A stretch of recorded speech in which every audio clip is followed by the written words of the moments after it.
ব্লগটা আমি ভুলেও গেছি যে ওয়েলকাম করেছি কিনা। র্যান্ডামলি জাস্ট ভিডিও চলছে, বুঝতে পারছি না কখন ওয়েলকাম করছি কখন এন্ড করছি, কারণ এতগুলো বিয়ের ভিডিও এডিট করা মানে হয়েছে। তো এবার আস্তে আস্তে এখন আমি ডেলি লাইফস্টাইল ভিডিও স্টার্ট করেছি। তো আজকে অ্যাকচুয়ালি আমার এক ফ্রেন্ড আসছে, তো ওই জন্য আমি আজকে তাড়াতাড়ি অফিস থেকেও চলে এসেছি। অফিসে থাকাকালীনই একটু প্ল্যান হয়েছে যে অনেক দিন ধরে আসবে আসবে আর কি প্ল্যান হচ্ছিল, তো হয়ে উঠছিল না, আমরা থাকছিলাম না বা স্যাটারডে সানডে এদিক ওদিক যাচ্ছিলাম বা অফিস, তো এই করে করে আসা হচ্ছিল না।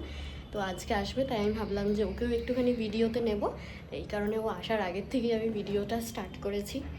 আসার পরে একটুখানি ঘর দুয়ার ঠিকঠাক করে গুছিয়ে টুচিয়ে নিলাম। তো দেখা যাক কখন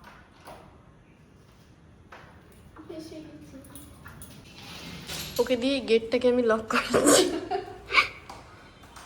এই যে এসে গেছে। বিয়ের পরে মনে হয় এটাই প্রথম নাকি? না, সেই ইয়েতে দেখা হয়েছিল অষ্টমঙ্গলার পরে। ও আসার আগে না আমি আজকে এরকম মনে করছিলাম যে আমরা এরকম বিয়ের আগে ধরো যখনই এরকম প্ল্যান হতো হুটহাট করে এদিক ওদিক চলে যেতাম। হ্যাঁ, খুব মজা হতো তখন। হ্যাঁ, এখনো মজা হবে, হ্যাঁ, কিন্তু ওই আর কি, মানে এখন সব সময় যখন পাই ওটা যেতে পারি না আর কি। তো এনিওয়েজ যখন পারবো টুকটাক করে চলে যাব। দেখো, সময় বের করে নিজেকেই নিতে হয় বেসিক্যালি, সময় তোমাকে বের করে দিয়ে যাবে না। চিনে আসতে পারলি? হ্যাঁ, প্রবলেম হলো না? হ্যাঁ, ওকে আমি বলেছিলাম যে কিছুটা গিয়ে নিয়ে আসো, তো গিয়ে নিয়ে এসছে কিছুটা। আমরা এই হাসাহাসি করছিলাম আর ওকে বলছিলাম যে রাতে থাকবি কি না, কারণ যেহেতু বিকেল হয়ে গেছে, মানে অলমোস্ট সন্ধ্যা হয়ে গেছে, থাকলে ভালোই হতো, কিন্তু থাকবে না বলছে। হবে এরপরে কি একবারে বিয়ে ঠিক করে আসবি না তো থাকতে? বিয়ে করিস না।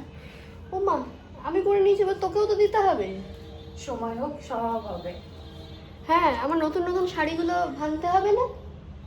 না, তো সাজের জন্য আমি বিয়ে করবো এটা বলতে চাইছিস তুই? সাজবো না একটু? এ কি, বিয়ে বাড়িটা তো ওই জন্যে, খাওয়া দাওয়া, যারা খেতে টেতে বেশি ভালোবাসে তাদের জন্য আবার সাজগোজ করা হবে, ঠিক আছে? আর শোন, আবার বেশি ঠান্ডাতে করিস না, তাহলে আবার সমস্যা হবে সাজতে গুজতে। একটু আমাদের কথা মাথায় রেখেও ক্যালেন্ডারের ডেটটা দেখিস। নাতিশীতোষ্ণ। হ্যাঁ, নাতিশীতোষ্ণ। কিছু কিছু মেমোরি, আগে কি কোথায় গেছি কোথায় না গেছি ঘুরতে, এগুলো আলোচনা করছিলাম। তার মধ্যে থেকে অমৃতা একটা কথা বলছিল, খুব ঘাট, হ্যাঁ, প্রচুর গেছি, কিন্তু একটাই আফসোস, ওখানে গিয়ে মানে যেটার জন্য আমরা যেতাম ফটো তুলবো এই করবো, আমরা যেতে যেতেই সন্ধ্যে হয়ে যেত। কোনোদিনও আজ পর্যন্ত দিনের আলোয়, হ্যাঁ, এমনই ট্রেন আমরা ধরতাম, দিকে দিকে যেত আর ফটোগ্রাফি হতো। মানে এমনও হয়েছে যে প্রিন্সেপ ঘাটের দুটো স্টেশন আগে গিয়ে ট্রেনটা দাঁড়িয়ে আছে দিনের আলোয়, কিন্তু পৌঁছাতে পৌঁছাতে জায়গাটা আবার আমাদের বলতে গেলে খুব ফেভারিট একটা জায়গা, প্রচুর গিয়েছি ওখানে, অনেক স্মৃতি আছে ওখানে। আমরা এতক্ষণ আলোচনা করছিলাম যে ওখানে গিয়ে কী করতাম কি না করতাম। তা আমরা একবার এরকম হয়েছিল যে ফুচকা আর আইসক্রিম খাওয়া নিয়ে একটা ব্যাপার হয়েছিল, যে ও বলেছিল যে ফুচকা খাবে, আমি বলেছিলাম না, আমি ফুচকাটা কোনো মতে আমার ভালো লাগছে না বা কিছু একটা রিজন ছিল, আমি খাইনি। কি একটা চকলেট আইসক্রিম খাবে, এবার সেই চকলেট আইসক্রিমটার দাম মানে 100 টাকার ওপরে ছিল, ঠিক আছে? আর আমরা তখন যখন যেতাম তখন বেসিক্যালি হতো কি, ধরো পকেট মানি জমিয়ে যাওয়া হতো বা কিছু, তখন আমাদের কাছে 100 টাকা থেকে 150-200 টাকা মানে অনেক, কারণ আমরা এমনও হতো যে পকেট মানি জমিয়ে আমরা গিফট কিনতাম, বল বেশ, মানে দিনগুলো বেশ মজা করতাম, ওগুলোই রিকল করছিলাম। তারপরে দিয়ে সেই আমরা না দুজনের মুখের দিকে তাকিয়ে দাঁড়িয়ে আছি যে মা 100 টাকার বেনে অনেকটাই বেশি ছিল একটুখানি আইসক্রিমটার দাম, প্লাস ও আবার ফুচকা খেয়েছে, এবার ও যেহেতু ফুচকা খেয়েছে ও বলছে না অন্য কিছু খা, দিয়ে আমি আবার পাওভাজি খেয়েছি, তো ওখানেও আমাদের কিছুটা টাকা কমে এসেছিলো। দিয়ে আইসক্রিমটা খাবো কি দিয়ে, সে দেখছি আমরা কোথায় একটু কমের আইসক্রিম আছে সেগুলো খুঁজি, আর এখন ওইটাই ভাবছি যে মানে বছর যায় দিনগুলোও চলে যায়, কিভাবে সেগুলো আর কি মনে করি, বল ভালো লাগে বেশ এই জিনিসগুলো।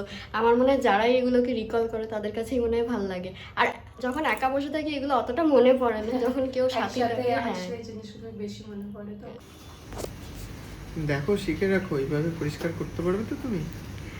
না না, আমার দরকার নেই, আরবান কোম্পানির স্টাফেরাই ঠিক আছে এটার জন্য এনাফ।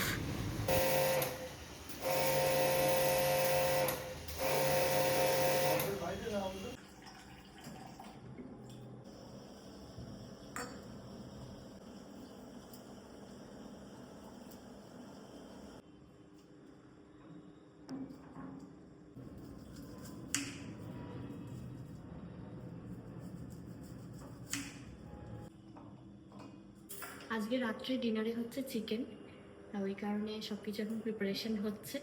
একটু রাত হয়ে গেছে কারণ অফিস থেকে এসে চিকেন নিতে যাওয়া, তারপরে এখন মানে আগে এটা প্ল্যান ছিল না, তো আসলে তাহলে একটু তাড়াতাড়ি করে নিতাম। আজকে আসতেও দেরি হয়ে গেছে, এখন 9টা বেজে গেছে। তো যাই হোক, এইগুলো করছি এখন প্রিপারেশন। ওদিকে আবার একটু ব্যাগ প্যাকিং করবো, কখন করবো রাত হয়ে যাচ্ছে। চলো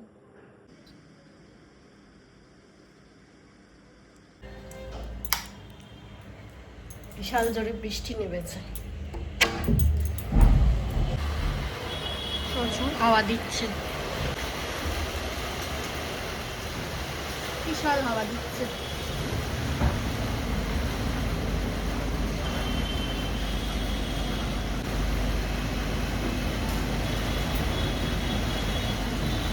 এখন যেরকম বৃষ্টি পড়ছে আমাদের কাছে প্রচণ্ড আনন্দ লাগছে যে ওয়েদারটা ভালো হয়ে গেল, চলো খাওয়া দাওয়া করবো।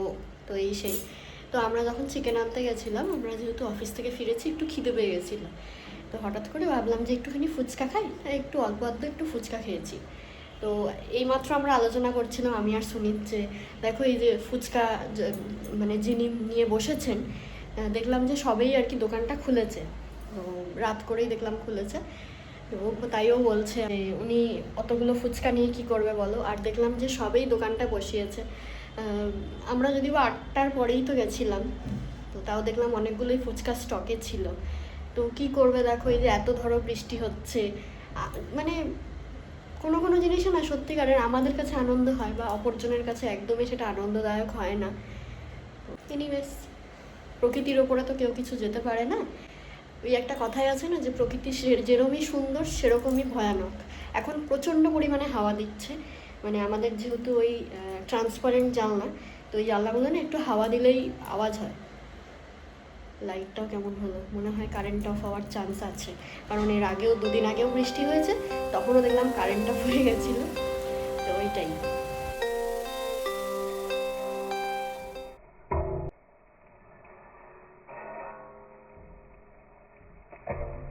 আজকে ভেবেছিলাম রুটি দিয়ে চিকেন দিয়ে খাবো, কিন্তু হঠাৎ বৃষ্টি নেমে গেল, তা দিয়েও দুজনেই ডিসাইড করলাম না, ঝরঝরে ভাত আর গরম গরম চিকেন ভালো লাগবে।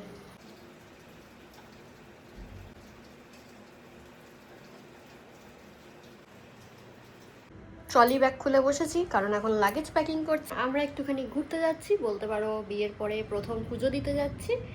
আর এইখানে যাওয়া নিয়ে আমার থেকে বেশি এক্সাইটেড সুনীত, কারণ ও ওই জায়গাটায় কোনোদিনও যায়নি, আমি এর আগে গিয়েছি। তোমাদের সাথে আমি ভিডিও শেয়ার করব, তখন দেখতে পারবে। তাই এখন আমি আর বলছি না কোথায় যাচ্ছি না যাচ্ছি, সব কিছু এখন রান্নাবান্না খাওয়া দাওয়া সব কিছু সেরে এখন রাত্রেবেলা বসেছি এই করতে।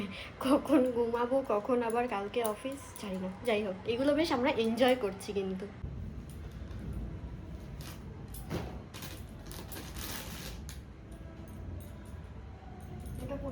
ঘুরতে যাওয়ার থেকে বাড়ি পড়ার জামাটা আগে আমি গোছাচ্ছি, কারণ আমার বেসিক্যালি কি হয়, ঘুরতে যাব যেদিনকে যেখানে যেখানে যাব বা এরকম প্ল্যানিং করে কি হয় বলো তো, আমি বাড়ি পড়ার জামা নিতেই ভুলে যাই।